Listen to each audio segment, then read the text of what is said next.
Alors que la Chine assouplit ses mesures liées au Covid-19, les internautes chinois rendent hommage à un précieux lanceur d'alerte. L'Union européenne intente une action en justice contre la Chine auprès de l'Organisation mondiale du commerce. Il est question de vol de propriété intellectuelle. Une récession économique mondiale est-elle imminente, déclenchée par un effondrement de l'économie chinoise? Un expert se penche sur la question.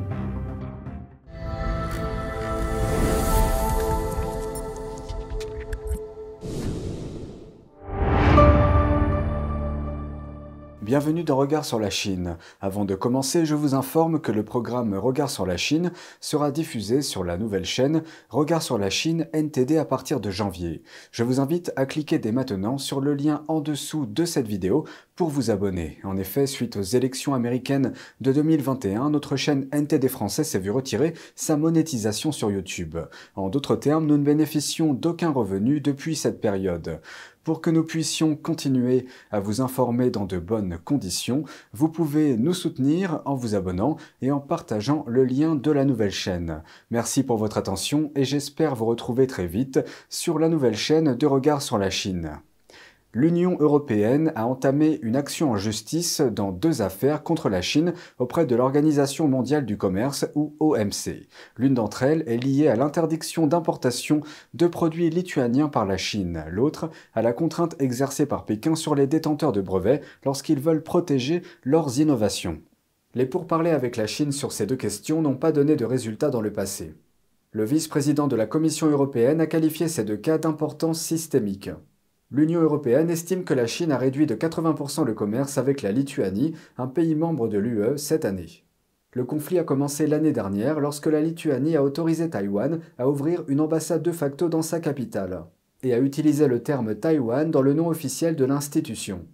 Cela a déclenché la colère de Pékin. La plupart des autres pays utilisent le nom de la capitale de Taïwan, Taipei, pour ne pas offenser Pékin. Le résultat, Pékin a imposé une interdiction sur certaines exportations de la Lituanie, en plus de produits qui incluent des composants lituaniens, ce qui concerne des marchandises provenant d'autres parties de l'Europe. Pékin considère que Taïwan fait partie de son territoire, bien que le régime communiste n'ait jamais gouverné l'île. Quant aux différends sur les brevets, les tribunaux chinois pratiquent depuis 2020 ce que l'on appelle des injonctions anti-poursuite. Cette mesure interdit aux entreprises étrangères d'intenter une action dans d'autres pays pour protéger leur propriété intellectuelle, par exemple devant un tribunal aux États-Unis ou en Europe. Si une entreprise le fait quand même, elle s'expose à une amende pouvant aller jusqu'à 128 000 € par jour. Sous cette ordonnance, au moins 3 entreprises américaines et européennes n'ont pas pu poursuivre des entreprises chinoises pour vol de propriété intellectuelle. 2 entreprises chinoises ont bénéficié de cette ordonnance, Huawei, fabricant d'équipements de télécommunications, et Xiaomi, le plus grand fabricant de smartphones au monde. L'Union européenne a déclaré que les fabricants chinois utilisaient l'ordonnance pour faire pression sur les détenteurs de droits de brevet afin qu'ils leur accordent un accès moins coûteux aux technologies européennes. En Chine, les changements prennent effet. Les tests de dépistage obligatoires pour les voyageurs ont été abandonnés et la plupart des patients affectés par le Covid-19 sont désormais autorisés à s'isoler chez eux.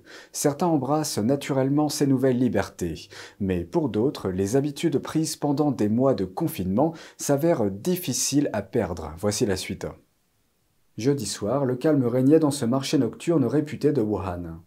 La veille, le gouvernement chinois avait annoncé les changements les plus radicaux de sa politique contre le Covid-19. Mais dans la ville où la pandémie a éclaté fin 2019, les vendeurs ont déclaré que les affaires avaient diminué depuis l'assouplissement des règles de mercredi, bien que le marché soit ouvert depuis des semaines.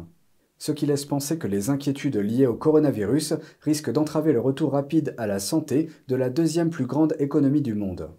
Les habitants, comme Madame Chen, ont peur de voir les infections se multiplier. Maintenant que tout s'ouvre, tous ces gens sont dehors, donc le taux d'infection est élevé. J'ai beaucoup d'amis qui ont déjà un rhume ou de la fièvre. Il y en a beaucoup, et je suis concernée aussi. Une vidéo qui a circulé vendredi montre des dizaines de personnes faisant la queue devant un établissement de soins. On entend un passant s'exclamer « Voilà ce qui arrive quand on ouvre ». À Pékin, les rues de la ville étaient également calmes. Certains commerces sont réticents à abandonner les dispositifs sanitaires et plusieurs sièges vides ont été vus dans le métro à l'heure de pointe. Les seuls endroits animés en ville sont les pharmacies où les gens font la queue pour acheter des médicaments préventifs. Le mois dernier, la Chine a connu des manifestations contre les restrictions liées au Covid dans de nombreuses villes. C'était la plus grande démonstration de mécontentement public depuis l'arrivée au pouvoir de Xi Jinping il y a 10 ans. Ces manifestations ont été largement considérées comme un point de basculement vers un assouplissement des restrictions liées au Covid. Certains de ces manifestants, traqués par l'appareil de sécurité chinois, sont maintenant confrontés à une attente anxieuse en ce qui concerne leur sort. Dans des commentaires rapportés par le Quotidien du Peuple, qui est un média du PCC, Zhang Nanshan, un éminent épidémiologiste chinois, a déclaré que 99% des personnes actuellement infectées par le virus se rétabliraient en 7 à 10 jours. Mais certains signes montrent que ce message qui se voulait rassurant n'a pas encore convaincu une grande partie des habitants du pays. Les chefs d'entreprise s'attendent à ce que l'économie chinoise rebondisse à la fin de l'année prochaine. En effet, le pays s'ouvre lentement et tente de vivre avec un taux contrôlé de cas d'infection. Mais au cours des prochains mois, une éventuelle recrudescence des infections risque de peser sur la croissance économique. Alors que la Chine rouvre lentement ses portes après les fermetures imposées par les confinements, des milliers d'internautes chinois se précipitent sur le compte en ligne d'un médecin décédé pour partager la nouvelle. Un utilisateur a commenté le dernier message de Li Wenliang sur Weibo, écrivant « La poussière est retombée, nous rouvrons » et les habitants de Wuhan ont rappelé ces efforts courageux vendredi. Nous allons le remercier et garder sa mémoire dans nos cœurs. Il est difficile pour nous de parler en notre nom, d'exprimer des opinions ou des idées différentes, et d'être acceptés ou respectés. Je pense que le docteur Li Wenliang a fait un très bon travail dans cette affaire. Il a été assez courageux pour dire la vérité. Li Wenliang a été l'un des premiers lanceurs d'alerte au début de la pandémie à Wuhan, en Chine. Il a été puni par la police pour ce qu'elle a appelé « propager des rumeurs » après avoir tenté d'alerter les gens au sujet du nouveau virus. Il est ensuite décédé lui-même du Covid-19. Sa mort a suscité le chagrin et la colère du peuple.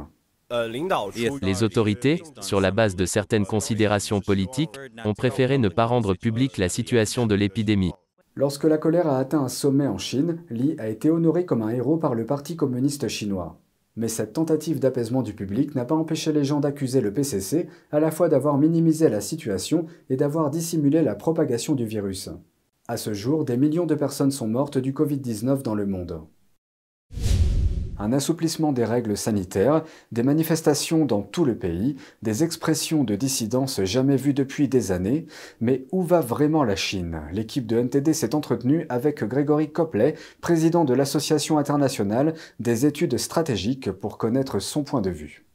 Ces derniers jours, des manifestants sont descendus dans la rue dans toute la Chine pour critiquer la politique zéro Covid du pays et même pour demander au dirigeant chinois Xi Jinping de démissionner. Grégory Copley, président de l'Association internationale d'études stratégiques, estime que ces manifestations sont importantes. Selon lui, Xi Jinping va probablement riposter par des répressions plus draconiennes.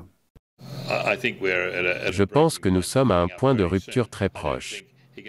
Je ne pense pas qu'il puisse se permettre de se détendre encore en espérant rester au pouvoir.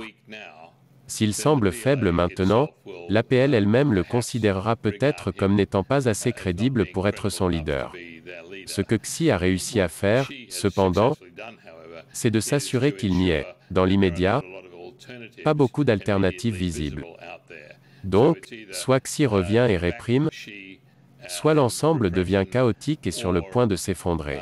APL est l'abréviation de Armée populaire de libération. C'est le nom officiel de l'armée chinoise. Copley ajoute que l'économie chinoise est en train d'imploser et que le Parti communiste chinois ne sait pas comment gérer cela. Grégory Copley estime qu'il est difficile de dire ce que les Chinois feraient face à une pénurie alimentaire en hiver. Aujourd'hui, la Chine est urbanisée à plus de 67%. Et il y a beaucoup plus de gens qui sont mieux informés, qui pensent qu'ils ont le droit de s'exprimer, et qui sont maintenant en colère. Cela signifie-t-il qu'ils veulent voir le gouvernement renversé? Le veulent-ils? Sont-ils prêts à aller jusqu'au bout de la révolution? Nous ne le savons pas encore. Et cela ne deviendra plus clair que lorsque l'économie continuera de s'effondrer, et que les moyens de subsistance des gens seront de plus en plus affectés. Car cet hiver, nous verrons des pénuries alimentaires, l'incapacité des gens à se déplacer dans le pays ou à l'étranger pour garder un emploi et mettre de la nourriture sur la table. En bref, ce sera un hiver très significatif. Il pense que le monde va connaître une récession mondiale majeure déclenchée par la situation en Chine. Je pense que nous commençons à voir des gens dans le monde entier qui réalisent que l'effondrement économique de la Chine continentale est tout à fait possible et tout à fait imminent. Et cela aura un impact sur les moyens de subsistance des gens dans le monde entier. Nous allons commencer à voir un ralentissement mondial majeur et une perturbation des économies résultant du chaos que Xi Jinping a apporté, en particulier à la République populaire de Chine. Copley a ajouté que Xi Jinping a non seulement mis fin à toute confiance au sein du peuple chinois, mais aussi au sein du Parti communiste lui-même, car il essayait de détruire ses adversaires à l'intérieur du parti par le biais de campagnes anti-corruption. C'est tout pour aujourd'hui, merci d'avoir suivi Regard sur la Chine. On se retrouve demain pour une nouvelle émission, prenez soin de vous et à bientôt.